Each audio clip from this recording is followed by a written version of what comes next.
Hello everyone, कैसे हैं आप सब लोग। आज मैं आपसे डिस्कस करने वाली हूँ जीएस के कुछ इंपॉर्टेंट टॉपिक्स जैसे एसडीजी गोल्स, एसिड्स और भारत में नववर्ष को अलग अलग राज्यों में क्या कह के बुलाया जाता है। तो ये 4 से 5 मिनट की वीडियो होगी, एक क्विक रिवीजन होगा, तो आप ये लास्ट तक जरूर देखिएगा, आपको हेल्प करेगा और कमेंट्स में बताइएगा कि आपको कैसा लगा। एक और इन्फॉर्मेशन मैं आपको देने वाली हूँ, जैसा कि आप सब लोग मॉक टेस्ट लगाते होंगे, तो मॉक टेस्ट एसएससी की प्रिपरेशन के लिए बहुत ज़्यादा ज़रूरी है।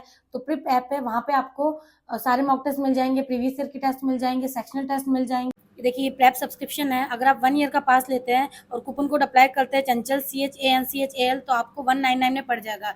इसमें 500 प्लस एग्जाम्स हैं और 10,000 से भी ज़्यादा प्रीवियस ईयर क्वेश्चन पेपर्स हैं और 50,000 से भी ज़्यादा मॉक टेस्ट अवेलेबल है। अम्ल के कुछ प्राकृतिक स्रोत, जिसमें से सबसे पहला है सिरका। अब देखिए सिरके में कौन सा अम्ल पाया जाता है? एसिटिक अम्ल। नेक्स्ट है संतरा। संतरे में कौन सा होता है? सिट्रिक एसिड होता है। देखिए संतरा और नींबू ये दोनों खट्टे होते हैं और इन दोनों में कौन सा एसिड होता है? Citric acid. लेकिन हम कंफ्यूज हो सकते हैं, इमली और अंगूर इनमें होता है टार्ट्रिक एसिड। हमें कई बार क्या लगता है कि संतरे में सिट्रिक एसिड है तो इमली में भी सिट्रिक एसिड होगा, लेकिन नहीं, इमली और अंगूर इन दोनों में होता है टार्ट्रिक एसिड। नेक्स्ट आता है खट्टा दूध यानी दही। दही के अंदर कौन सा होता है? लैक्टिक एसिड होता है। नींबू, नींबू का तो वही सिट्रिक एसिड। नेक्स्ट है चींटी का डंक। चींटी के डंक में होता है फॉर्मिक एसिड। और बासी मक्खन, इसमें होता है ब्यूट्रिक एसिड। और बिच्छू के डंक में होता है मेथेनोइक एसिड। देखिए आप कंफ्यूज हो सकते हैं, चींटी का डंक आया तो फॉर्मिक एसिड और बिच्छू का डंक आया तो मेथेनोइक एसिड। अब देखिए नेक्स्ट टॉपिक आता है एसडीजी गोल यानी सस्टेनेबल डेवलपमेंट गोल्स। टोटल 17। तो मैं ये रोज का कभी 2-3 दिन में एक बार रिवाइज कर लेती हूँ। मुझे खुद को अभी तक ये परफेक्ट याद नहीं हुआ, तो सोचा आपके साथ भी डिस्कस कर। देखिए पूरे तो याद नहीं हो, लेकिन स्टार्टिंग के कम से कम 7-8 रूल तो याद होने ही चाहिए।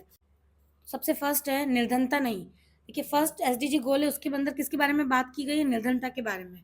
सेकंड है शून्य भूख यानी भुखमरी के बारे में बात की गई है। थर्ड है अच्छा स्वास्थ्य और कल्याण। फोर्थ है गुणवत्तापूर्ण शिक्षा। तो कई बार एग्जाम में पूछा जाता है कि शिक्षा के बारे में कौन से गोल में बात की गई है, यानी 4th नंबर वाले में। फिफ्थ में है लैंगिक समानता और सिक्स्थ में है स्वच्छ जल और स्वच्छता।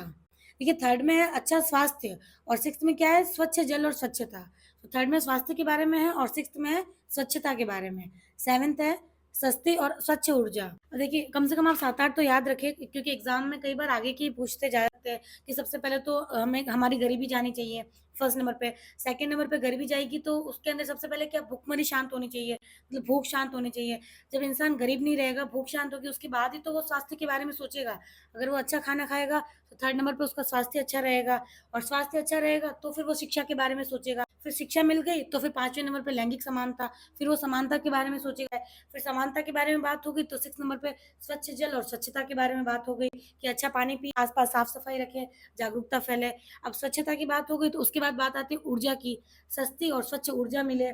फिर नेक्स्ट आता है 8 सभ्य कार्य करे और आर्थिक विकास करे। अब नेक्स्ट है आर्थिक विकास हो गया 8th गोल में। फिर 9th में क्या है? उद्योग, नवाचार और बुनियादी ढांचा। अब उद्योगों के बारे में, नवाचार के बारे में 9th नंबर पे। फिर 10th में है असमानता को कम करना। फिर 11th में है सतत शहर और समुदाय। और 12th में है जिम्मेदार खपत और उत्पादन। और 13 में है जलवायु कार्यवाही, जलवायु के बारे में। और ये 13 इंपॉर्टेंट है, कई बार पूछते हैं कि जलवायु के बारे में किस में डिस्कशन किया गया है, तो 13 नंबर में किया गया है। 14 है पानी के नीचे का जीवन। 15th है भूमि पर जीवन।